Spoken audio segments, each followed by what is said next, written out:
చిన్న ఏదో బొడిపి లాంటిది వస్తేనో నొప్పి వస్తేనో మనం తట్టుకోలేమే.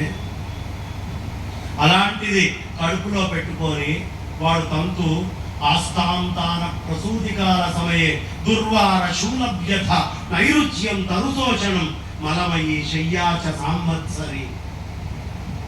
అవునా కదమ్మా?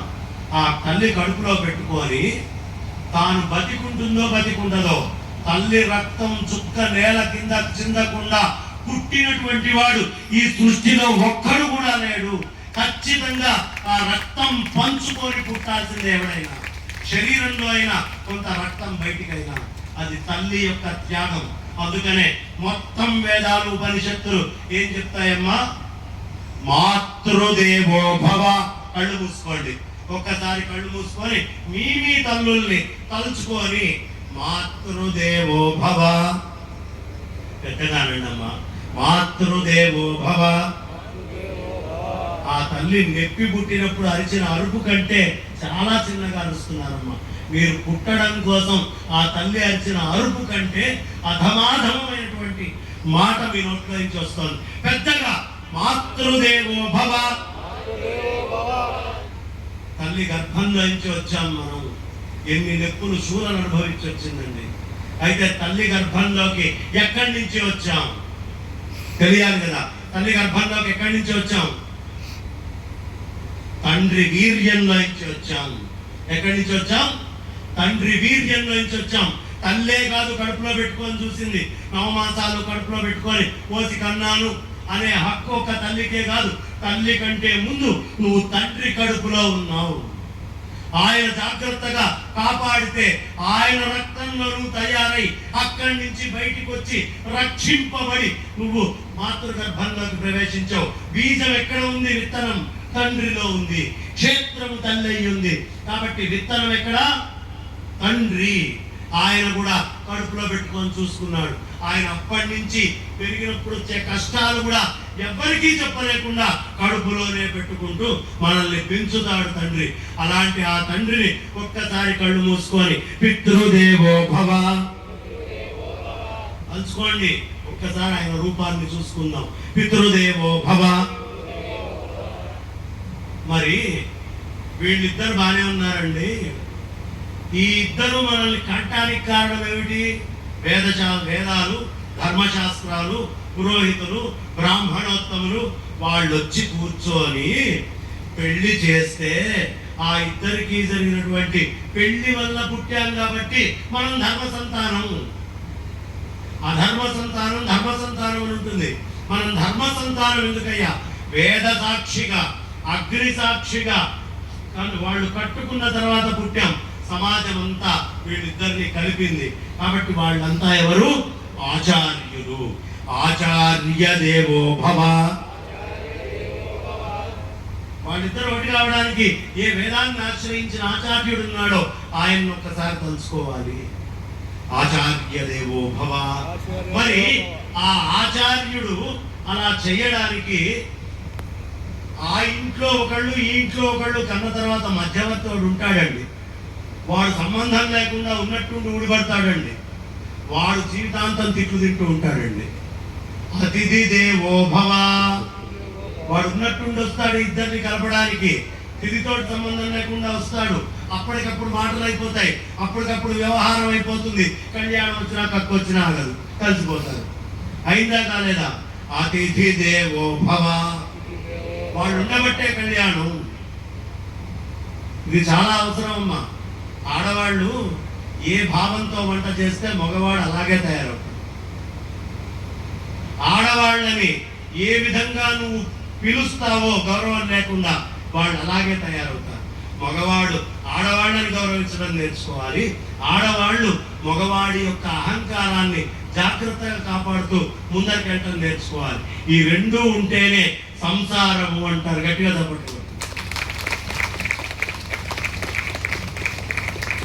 ఈ మాట నేను ఇప్పుడు ఎందుకు చెప్తున్నాను అంటే, ఈ తల్లి తండ్రి వాళ్ళ దగ్గర నుంచి వచ్చినటువంటి సంతానము అది హార్డ్వేర్ అయితే, దాని లోపల మన గుణాలని బట్టి, మన వాతావరణాన్ని బట్టి, మన కుటుంబాన్ని బట్టి వాడి లోపల సాఫ్ట్వేర్ డిజైన్ అవ్వడం మొదలు పెడుతుంది. ఆ తర్వాత బయట బంధువులు మిత్రులు కొత్త కొత్త సాఫ్ట్వేర్లు తీసుకొచ్చి యాడ్ చేస్తూ ఉంటారు, వర్షన్ని అప్డేట్ చేస్తూ ఉంటారు. వాళ్ళు అప్డేట్ చేయాలని చూసినా వైరస్ రాకుండా ఉండేటటువంటి స్థాయిలో ఏ తల్లిదండ్రులు చిన్న వయసు నుంచి అప్డేట్ చేసి తయారు చేస్తారో వాళ్ళు ధన్యులు. వాళ్ళకు ఒకసారి గట్టిగా తప్పకుండా. ఇప్పుడు చెప్పండి, మన తండ్రిలోకి ఎక్కడి నుంచి వచ్చాం? బాగుంది, తల్లిలోకి తండ్రిలో నుంచి వచ్చాం. తండ్రిలోకి ఎక్కడి నుంచి వచ్చాం మనం చెప్పగలరా? తండ్రి తిన్న ఆహార పదార్థంలో నుంచి వచ్చాం. ఆయన ఆహారం తిన్నాడు కదా, ఆ ఆహారంలో జీవం ఉంది కదా, ఆ జీవంలో నుంచే కదా నువ్వు వచ్చింది. నిజమా కాదా? ఎక్కడి నుంచి వచ్చాం? తండ్రి తిన్న ఆహార పదార్థంలోకి. అన్నం బ్రహ్మేతి వ్యజానాత్ అన్నగుం హి భూతానాం జ్యేష్ఠం అంటున్నారా లేదా వేద మంత్రాల్లో? ఆ అన్నంలో నుంచి వచ్చాం. ఇప్పుడు ఈ అన్నం ఎక్కడి నుంచి వచ్చింది? వృక్షాలలో నుంచి వచ్చిందా? ఇక పక్కన పట్టుకొని వస్తారు నల్లట్టలు, ఆకుపచ్చ అట్టలు. చెట్లకి పూజ చేస్తారండి, రాళ్ళకి పూజ చేస్తారండి. మూర్ఖులు, అజ్ఞానులు అంటారు.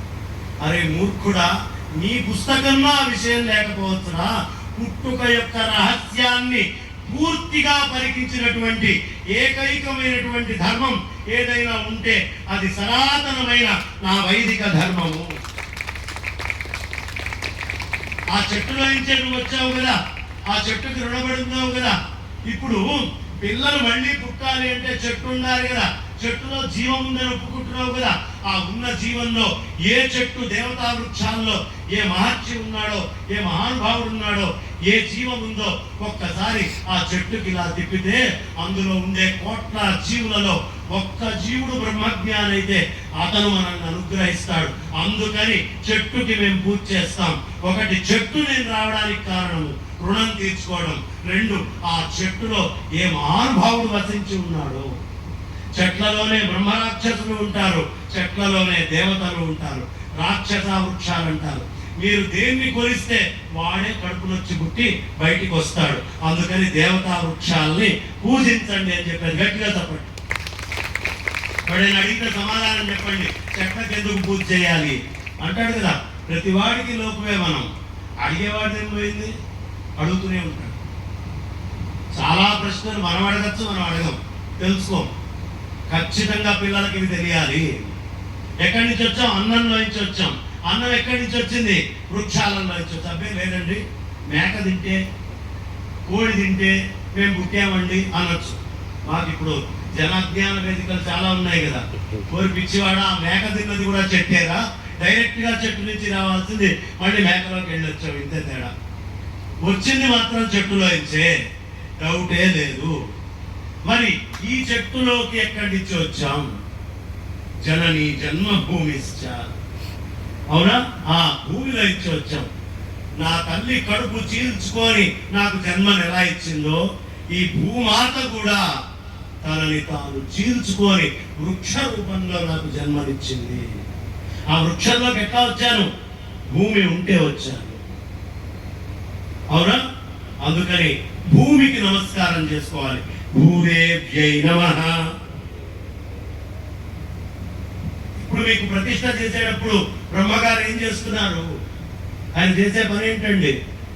ధాన్యాధివాసం, జలాధివాసం, పుష్పాధివాసం, శయ్యాధివాసం. ఏమిటి అధివాసాలన్నీ అంటే?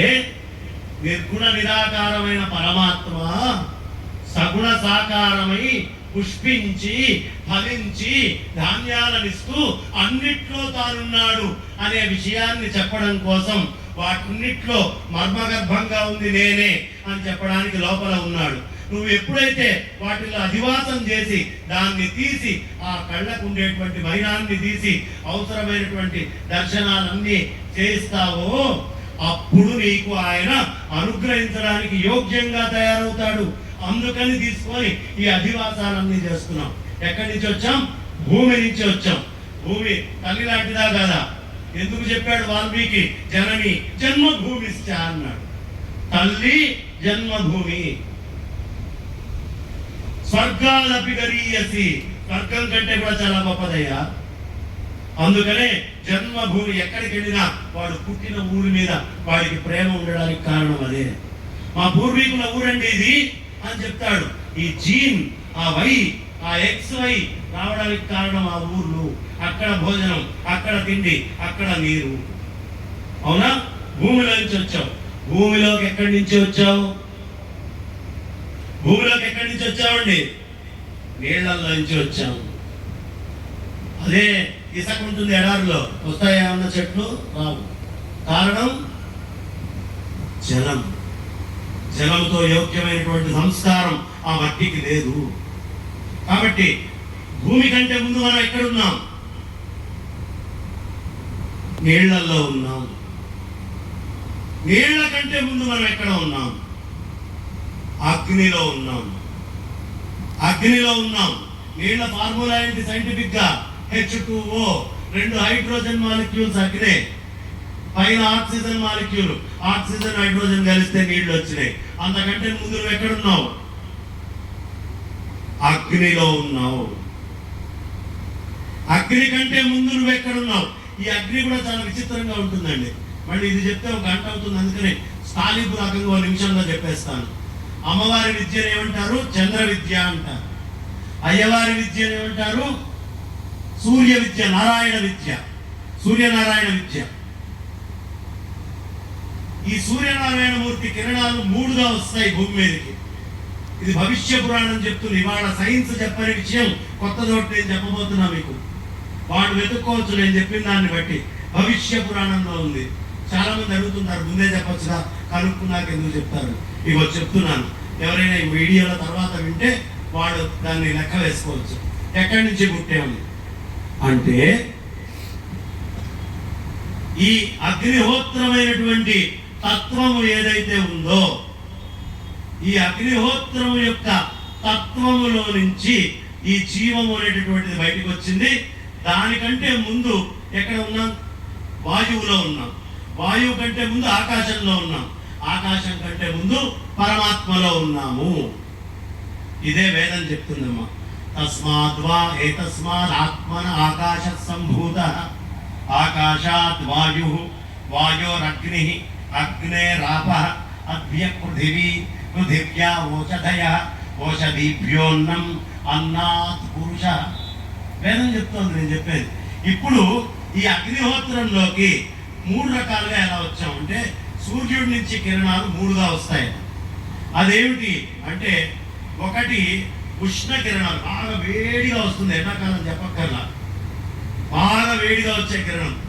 రెండోది వర్షకాలపు కిరణాలు. వర్షం వచ్చేటప్పుడు కిరణం వేరుంటుందండి, అది మాత్రం లాగేస్తూ ఉంటుంది ఒంట్లో ఉన్న నీటితో సహా. వర్షకారక కిరణం ఉక్కపోతగా ఉందండి, ఇదేదో వర్షం పడే సూచన అంటాం, తెలిసిపోతుంది శరీరానికి వర్షం వస్తుంది అని. ఇక మూడోది సూర్యుడి నుంచి చల్లటి కిరణాలు వస్తాయని భవిష్య పురాణం చెప్పింది. నిజమా అబద్ధమా? ఎవరైనా సూర్యుడి నుంచి చల్లటి కిరణాలు చూసారా? ఎప్పుడైనా ఒక్కసారైనా? అబద్ధమే కదా. అబద్ధమా నిజమా? అబద్ధం. ఇప్పుడు నేను చెప్తానమ్మా. సూర్యుడి యొక్క కిరణాలు చంద్రుడి మీద పడితే ఆ చంద్రుడి నుంచి భూమి మీద కిరణాలు వస్తున్నాయి. ఈ కిరణాలు ఎవరి కిరణాలు? సూర్యుడివే కదా. కాబట్టి ఉష్ణకారక కిరణాలు, శీతల కిరణాలు, 365 రకాల శీతల కిరణాలు భూమి మీదకి వస్తాయి. అంటే సూర్యనారాయణ మూర్తి అనేటటువంటి పురుషుడు, చంద్రమ తత్వము అనేటటువంటి అమ్మవారు, అమ్మవారి విద్య చంద్ర విద్య, ఆ చంద్ర విద్యలోకి ప్రవేశించి, అందుకనే కాముడు, చంద్రుడు, అమ్మవారు ఇవన్నీ ఒక ప్రదేశానికి చెందినవి. మీరు బాగా గమనిస్తే కాముడు కూడా అక్కడ వాడే. చంద్రుడు మామ ఎందుకు అవుతాడయ్యా? అది పుట్టిల్లు. అక్కడి నుంచే మాతృతత్వం అనేది ఈ భూమి మీదకి వస్తోంది. అమృత కిరణాలు వస్తాయని భాగవతం చెప్తుంది. ఆ కిరణాల వల్లే ఈ జీవం ఉత్పత్తి అవుతోంది. ఆ కిరణాల వల్లే వృక్షాలకు అమృతత్వం వస్తోంది, జీవం వస్తోంది, శక్తి వస్తోంది అని భాగవతాది మహాగ్రంథాలు, భవిష్య పురాణము, వేదము ఇవన్నీ కూడా చెప్తున్నాయి. అక్కడి నుంచి ఇండైరెక్ట్ గా వస్తాం. డైరెక్ట్ గా ఉండేటువంటి అగ్నితత్వంలో ఉన్న మనం ఇండైరెక్ట్ గా వెళ్ళి మాతృగర్భంలో.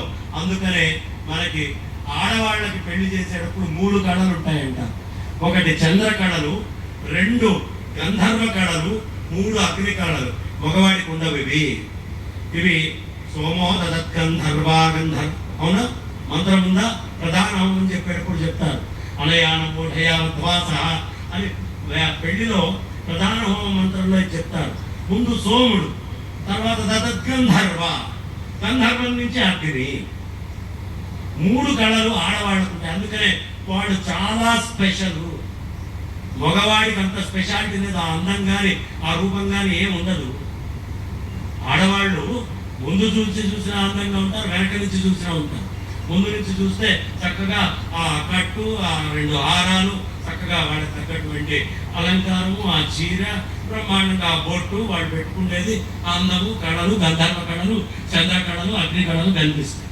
వెనక నుంచి చూస్తే అంత జడ, 2 చామలు, ఇప్పుడు కాదు రండి నిలబోసుకుంటున్నారు, అంత జడ, అంత చామంతి బిళ్ళ, దానికి తగ్గటువంటి రవికల కట్టు, అదొక అందం. వాడు ఎటు నుంచి మగవాడికి ఏముంటుంది అందం? ముందు నుంచి చూస్తే విభూతి, వెనక నుంచి చూస్తే సమర్పణ. వాడికి ఏమందం ఉంటుంది? అందం అంటే స్త్రీలే. ఎందుకు వచ్చింది వాళ్ళకి అందం అంటే చంద్రకళలు. అందుకనే ఆడపిల్లగా పూజ చేసేటప్పుడు నవరాత్రుల్లో 5 ఏళ్లలోపు ఒక ధర్మం, 7 ఏళ్లలోపు ఒక ధర్మం, రజస్వల పూర్వం ఒక ధర్మం. వాళ్ళని మూడుగా విభజిస్తారు. అవే చంద్రకళలు, అవే అగ్ని కళలు, అవే గంధర్వ కళలు. అందుకనే ఆర్ట్ ఆడవాళ్ళకి న్యాచురల్గా వచ్చేస్తుంది. ఆడవాళ్ళ తెలివి ఏమిటంటే సహజ పాండిత్యం, మగవాడిది ఏమిటంటే ప్రయత్న పాండిత్యం. నిజమా కాదమ్మా? మగవాడిది ప్రయత్న పాండిత్యం. వాడంత పిచ్చోడు ఎవరు ఉండరు, అది ఆడవాళ్ళకే తెలుసు. ఇంత తెలివి తక్కువ వాడు ఎట్ట పుట్టాడు అనుకుంటారు వాళ్ళు. ఇప్పుడు నేను సరదాగా చెప్పట్లేదండి, మీకు ఉదాహరణ కూడా చెప్తాను. ఆడవాళ్ళ చేతిలో ఇచ్చి మా చక్కగా వెళ్తున్నారు, వాళ్ళ ఇంట్లో ఉన్నారు, ఒక గ్లాసుడు పాలు మగవాడికి ఇచ్చారు. వాడి చేతిలో గ్లాస్ జారి పాలు కింద పడ్డాయి. వెంటనే ఆడవాళ్ళు ఏమంటారు? ఒక్క పని సక్రమంగా చేయాలి, ప్రతిదీ 2 సార్లు పరిపెట్టాల్సిందే, మీరు ఇంతే, మీరు అదే, ఇదే అని 3 గిట్టి. కానీ నవ్వుతున్న ప్రతి వాళ్ళకి అనుభవమే కదా. పుడుస్తాం, మనం పని చేస్తాం, కానీ ఎప్పుడు చేస్తాం? గిట్టి చేస్తాం. ఇదే గ్లాసు పొరపాటున ఆడవాళ్ళ చేతిలో నుంచి పడ్డది అనుకోండి, అప్పుడు ఏమవుతుంది? కాదు, ఇప్పుడు చెప్తే అసలు రహస్యం. అయ్యో పొద్దుటి నుంచి అన్నీ జారిపోతున్నాయండి, ఏమన్నా తేడా అంటారా? ఇబ్బందా? ఇది ఏమన్నా పొరపాటు? ఏం లేదు, పొరపాటున జారిపెట్టుకో అంటాడు వాడు. ఈమె చేతిలో నుంచి పడ్డా వాడు సమర్థించాలి, ఆమె చేతిలో నుంచి పడ్డా వీడే తిట్టు తినాలి. ఇది సహజ పాండిత్యము, ప్రయత్న పాండిత్యానికి ఉండేటటువంటి తేడా ఆ కాస్త ఉంటుంది. కాబట్టి ఈ చంద్రతత్వపు కళలు స్త్రీత్వానికి ఎక్స్కి ఎక్కువ వస్తుంది. వై సౌరతత్వం నుంచి వస్తుంది, ఎక్స్ చంద్రతత్వం నుంచి వస్తుంది. ఈ 2 రకాలైనటువంటివి కలిసి సంతాన ఉత్పత్తి అవుతుంది. ఇది వేదం చెప్తోంది. కాబట్టి సూర్యోపాసన, చంద్రోపాసన 2 అవసరమే. చంద్రమా మనసో జాత. ఆడవాళ్ళకి ఎందుకండి ఎక్కువ మూడ్ స్వింగ్స్ ఉంటాయి అంటే చంద్రతత్వంతో వస్తారు వాళ్ళు. చంద్రుడికి పెరుగు తరుగు ఉంటుంది, ప్రకృతికి పెరుగు తరుగు ఉంటుంది. అక్కడి నుంచి వచ్చేటువంటి ఎక్స్ తత్వం ఇది, వై తత్వం ఇక్కడి నుంచి వస్తుంది. అందుకని చాలా డిఫరెన్స్. బాగుందండి. మరి ఎక్కడి నుంచి వచ్చాం? ఈ అగ్నితత్వంలో నుంచి వచ్చాం. అగ్నిలోకి ఎక్కడి నుంచి వచ్చామండి? వెంటనే ప్రశ్న, అగ్నిలోకి ఎక్కడి నుంచి వచ్చాం? అగ్నిలోకి వాయువులో నుంచి వచ్చాం. దీపం వెలిగించండి, గాలి ఆడకుండా పెట్టండి. గాలి ఆడకపోతే ఇది ఎట్లా ఆగిపోతుందో దీపం, అది అంతే ఆగిపోతుంది, కొండెక్కుతుంది దీపం. కాబట్టి వాయువులో నుంచి వచ్చాం. వాయువులోకి ఎక్కడి నుంచి వచ్చాం? స్పేస్. ఖాళీ ఉంటేనే కదా వాయువు వీచేది. స్పేస్ లేకపోతే ఏం వీస్తుంది? వీచే అవకాశం లేదు. వాయువు ఆకాశంలో నుంచి వచ్చాం. ఆకాశంలోకి ఎక్కడి నుంచి వచ్చాం? పరమాత్మ నుంచి వచ్చాము. అలా నిర్గుణ నిరాకారమైనటువంటి పరమాత్మని ఇన్ని చేసి ఈ భూమి మీద ప్రతిష్ట చేసి మమ్మల్ని అనుగ్రహించడానికి నువ్వు తోడున్నావు అని మాకు తెలియాలి అంటే సారూప్యంగా మాకు కనిపిస్తే తప్ప నిరాకార తత్వం దగ్గరికి మేము చేరలేము అని చెప్పుకోవడానికి చేస్తున్నదే ఈ ప్రతిష్టా కలాపం అంతా. గట్టిగా ఇప్పుడు 7 నిమిషాలన్న దాటిపోయినట్టు. చెప్పమంటారా ఆపమంటారా? ఏమ్మా కొట్టి చెప్పమంటారమ్మా? సరే అంటే ఇంకా చక్కగా పరమాత్మ నుంచి మనం వచ్చాం. ఆకాశం నుంచి ఒక లక్షణాన్ని అప్పు తీసుకున్నాం. అదేమిటి? శబ్దము. ఆకాశం నుంచి ఏం తీసుకున్నాం? సౌండ్. స్పేస్ లో సౌండ్ ఉంటుందమ్మా ఎప్పుడైనా. తర్వాత పరమాత్మ పరమేశ్వరుడు ఏం చేశాడు? పరమాత్మగా నాట్యం చేయడం మొదలుపెట్టాడు. అమ్మవారితో కలిసి ఆ సంకల్పంగా ఆకాశం అయ్యాడు. అవునా? ముందు ఆయన ఏమయ్యాడు? స్పేస్ కింద మార్చుకున్నాడు ఆయన.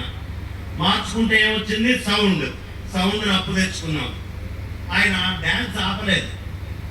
చిదంబర నటం అంటే అదే, ఆయన నాట్యం ఏమిటో కాదు. అక్కడి నుంచి మళ్ళీ డ్యాన్స్ చేయడం మొదలుపెట్టారు పార్వతీ పరమేశ్వరులు. రెండోది వచ్చింది, అదే వాయువు. వాయువులో నుంచి 2 లక్షణాలు ఉంటాయి. వెనక ఉన్న శబ్దము ఉంటుంది, కొత్తగా స్పర్శ ఉంటుంది. ఆకాశం టచ్ బాగుందండి అని ఎవడాడు గుర్తున్నవాడు.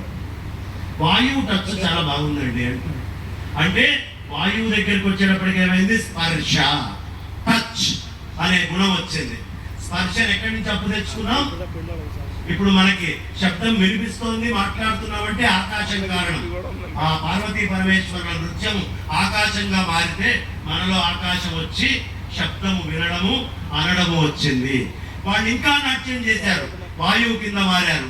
టచ్, స్పర్శ అనేటటువంటిది వచ్చింది. ఈ స్పర్శ అనేటటువంటిది వాళ్ళ నాట్యమే. ఏమప్పు తెచ్చుకున్నాం? వాయువు నుంచి స్పర్శ, శబ్దము 2 తెచ్చుకున్నాం. అక్కడి నుంచి అగ్నితత్వానికి వచ్చాం. అబ్బా, ఈ గాలి చాలా అందంగా ఉందండి చూడటానికి అన్నవాడు ఎవడు లేడు.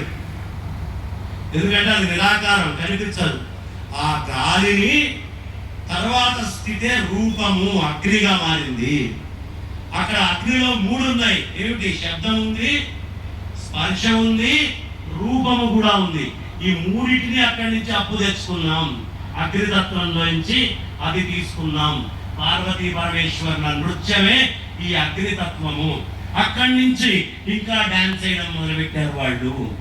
అప్పుడు వచ్చింది ఏమిటి? జలము, H2O వచ్చిందా? అబ్బా, ఈ నిప్పు కనికండి భలే రుచిగా ఉంది, నాలుగు పెట్టి చూశాను అనేవాడు ఎవడు లేడు. కానీ ఉన్న రుచి పోతుంది నిప్పు పడితే. కాబట్టి రుచి ఎక్కడ వచ్చింది? జలము, నీళ్లలో వచ్చింది. శబ్దము, స్పర్శ, రూపము, రసము. రసము నీళ్లలోకి వచ్చేటప్పటికి 4 లక్షణాలతో వచ్చింది. 5వ లక్షణం ఏమిటి అంటే water has no odour. Science కూడా చెప్తుంది ఇది. నీళ్ళకి వాసన లేదు. వాసన ఎక్కడి నుంచి మొదలైందండి? మినరల్స్ వచ్చిన భూమిలో నుంచి మొదలైంది. కాబట్టి నీళ్లలో నుంచి భూమి వచ్చింది. ఆ భూమి గంధాన్ని ఇచ్చింది. నువ్వు ముక్కుతో వాసన పీలుస్తున్నావు అంటే గంధం కారణం. మూలాధారం పాడైతే వాసన తెలియదు, స్వాధిష్టానం పాడైతే రుచి తెలియదు. వాడికి కరోనా వచ్చింది అని. మూలాధార స్వాధిష్టాన చక్రాలు పాడైతే గుంజీలు తీయాలి. గుంజీలు తీస్తే మళ్ళీ వాసన, రుచి తిరిగి వస్తాయి. గుర్తుంచుకోండి. ఏం చేయాలి? గుంజీలు తీయాలి. మూలాధారం గణపతి. ఆ గణపతిది భూతత్వం. మనం ఇలా గుంజీళ్ళు ఎందుకు తీస్తున్నామంటే గణపతిని భూమికి దగ్గరగా తీసుకురావడం, మళ్ళీ లేవడం, మళ్ళీ దగ్గరగా లేవడం. ఈ గుంజీళ్ళు తీయడం వల్ల ఎవరికైనా రుచిపోతే, ఇవాళ ఈ వైరస్ వచ్చింది, రేపు ఇంకో వైరస్ వచ్చి రుచిపోవచ్చు. ఏం చెయ్యాలో చెప్తున్నాం. ఈ పని చేస్తే రుచి వస్తుంది. ఇక మూల గంధం వచ్చింది. అవునా? గంధము అనేటటువంటిది అక్కడి నుంచి మొదలైంది. ఇక అక్కడి నుంచి భూతత్వం నుంచి ఈ 5 కలిసి పార్వతీ పరమేశ్వరులు అనుకున్నారు, మేము ఒక జీవుడి కింద మారాలి అని. అప్పుడు జడమైనటువంటి వృక్షములో ఈ పంచభూతాల శక్తి వెళ్ళి వృక్షంలో చేరారు. వృక్షంగా ఈ పార్వతీ పరమేశ్వరులు లోపల ఆవహించి చేరారు. వృక్షానికి పూజ చేయడం, భూమికి పూజ చేయడం, కొండకి పూజ చేయడం, వాయువుకి పూజ చేయడం, అగ్నికి పూజ చేయడం, ఇదంతా పరమేశ్వరుల యొక్క నృత్యానికి, రూపాంకురానికి చేసేటటువంటి పూజ. ఒకటే అయినటువంటి పరమాత్మకి విభిన్న రూపాల్లో చేసేటటువంటి పూజ. గట్టిగా చెప్పండి. వాళ్ళు అనుకున్నారు ఈ వృక్షంలోకి వెళ్ళాలి అని. ఈ వృక్షములో నుంచి అప్పుడు శరీర రూపములో జీవము కింద మారింది. నీళ్లలో నాచులోంచి లేచి వచ్చింది. భూమి లోపల ఇంకొక రూపమైన వృక్షంలో నుంచి వచ్చింది. ఈ వృక్షాలలో నుంచి జీవము బయటికి ఆవిర్భావం కావడం మొదలుపెట్టింది అనేకమైనటువంటి రూపాల్లో. అందుకనే మీరు ఏ ప్రాణిని తీసుకున్నా ఆ ప్రాణికి ఆధారం ఏమిటి? వృక్షమే. గుర్తుంచుకోండి, 84 లక్షల రకాల యోనులలో వచ్చే జీవరాశులకి భోజనం ఏమిటి? వృక్షాల నుంచి వచ్చేదే. అంటే జీవము పార్వతీ పరమేశ్వరులు అక్కడ మలుచుకున్నారు. అక్కడి నుంచి ఆహారం కింద మారారు. ఆ ఆహారాన్ని నీ తండ్రి తిన్నాడు. ప్రతివాడు అడుగుతాడు, మా నాన్న నాకేమి ఇచ్చాడండి, ఆయన నేను ఎందుకు చూడాలి? వృద్ధాప్యం వచ్చాక గాడిదలుగా ఆయన అవతల వాళ్ళందరూ అన్ని సంపాదిస్తే మా నాన్న ఏం సంపాదించినా నెత్తిన పోచాడని అని తిడతారు. అప్పుడు వాళ్ళకి చెప్పాల్సింది, అరే మూర్ఖుడా, ఆ రోజు ఉన్న ఆ అన్నంలో ఉన్నటువంటి నువ్వు ఉన్నావే, నిన్ను మీ నాన్న కాకుండా ఏ కుక్కో, ఏ పందో, ఏ ఎలుగుబంటో, ఏ ఒంటో ఏదో తింటే ఎక్కడొస్తున్నా మా జీవం? అదై పుట్టేవాడిదిరా వెధవా, మహత్తరమైన మనుష్య శరీరాన్ని ఇచ్చాడ్రా. నీ తెలివితో సంపాదించుకోగలిగితే సంపాదించుకో. ఎక్కడో పడి తిరుగుతున్న జీవస్వరూపమై ఏమీ లేకుండా పడినటువంటి నీకు ఈ మహత్తరమైనటువంటి శరీరాన్ని నీ తల్లిదండ్రులు ఇచ్చారు. ఇంతకంటే నీకు ఏమీ వాళ్ళు ఇవ్వక్కర్లేదు అని గట్టిగా చెప్పట్టుకోండి. అక్కడి నుంచి ఈ మహత్తరమైనటువంటి ఈ తండ్రి ఈ తల్లి మళ్ళీ బయటికి వెళ్తాడు. వాడు కనుక జీవన్ముక్తిని పొందకపోతే మళ్ళీ ఇంత ప్రయాణం చేయాలి. మళ్ళీ ఇంకో తండ్రిని ఆశ్రయించాలి. రుణం పోతే రుణానుబంధ రూపేణ పశుపత్ని సుతాలయ రుణక్షయే క్షయం యాంతి కాతత్ర పరివేదన. రుణక్షయం అయ్యేదాకా మళ్ళీ నువ్వు రావాల్సిందే, మళ్ళీ పుట్టాల్సిందే. కాబట్టి రుణానికి అతీతమైనటువంటి ఆత్మతత్వానికి చేరు అనే సందేశము ప్రతినిత్యము పరమాత్మ గుడికి వెళ్ళండి, పిల్లలకి చెప్పండి, మొహమాటాలు వద్దు అని చెబుతూ ఆ భగవంతుడిని ఆశ్రయించి నమస్కరించుకోండి.